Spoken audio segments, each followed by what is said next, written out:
ہندوستان دارال امن ہے، ملک کی قوانین کی خلاف ورزی کرنے کی اجازت مذہب اسلام ہرگز نہیں دیتا۔ بنگلورو میں جنتا کی عدالت میں مولانا افتخار الاحمد قاسمی نے ان خیالات کا اظہار کیا۔ بنگلورو میں ویژن کرناٹک کے تحت جنتا کی عدالت پروگرام منعقد ہوا۔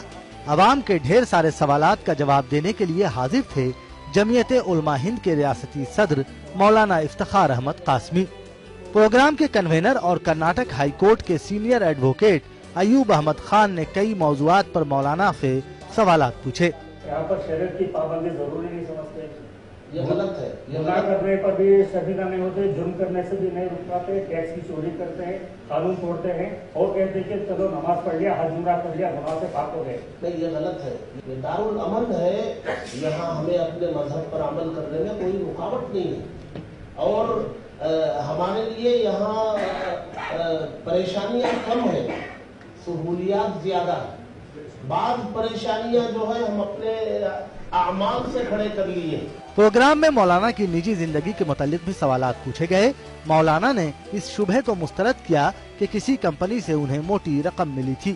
پردہ ایسا کیا جائے جس سے عورت کا وجود چھپ جائے، اور پردے کا مطلب یہ ہے کہ کسی اجنبی مرد کی طبیعت نہ چاہے اس خاتون کو دیکھنے کی طرف، ایسا پردہ کرنا چاہیے۔ اس ہاؤس سے میں کہنا چاہوں گا کہ اگر IMA نے 10 لاکھ دینا ثابت ہو جائے، چاہے وہ IMA والے کہے یا دعویٰ کرنے والے کہے، تو اسے 20 لاکھ انعام میری طرف سے۔ بنگلورو کے دانشوروں کی تنظیم ویژن کرناٹک وقت وقت پر جنتا کی عدالت منعقد کرتی آ رہی ہے۔ اس تنظیم نے سیاستدانوں کے علاوہ علماء کو بھی مدعو کرنے کا سلسلہ شروع کیا ہے۔ مائنارٹیز کے جو پرابلمز ہیں اور سیاسی لیڈران اس پر توجہ نہیں دیتے، ان میں بلا کر جو ہے ایک اویرنس پیدا کرنا چاہتے ہیں۔ ان میں اتفاق و اتحاد جو مسلمانوں میں بہت ضروری ہے، اس سلسلے میں بھی کوشش کرنا ہمارا فرض ہے۔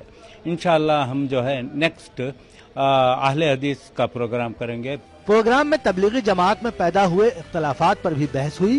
مولانا افتخار احمد قاسمی نے جماعت کے بڑے علماء سے اپیل کی کہ وہ اندرونی اختلافات کو سلجھا لیں تاکہ ملت میں اتحاد اور اتفاق قائم رہے۔ نیوز 18 اردو کے لیے بنگلورو سے رؤوف احمد ہلور کی رپورٹ۔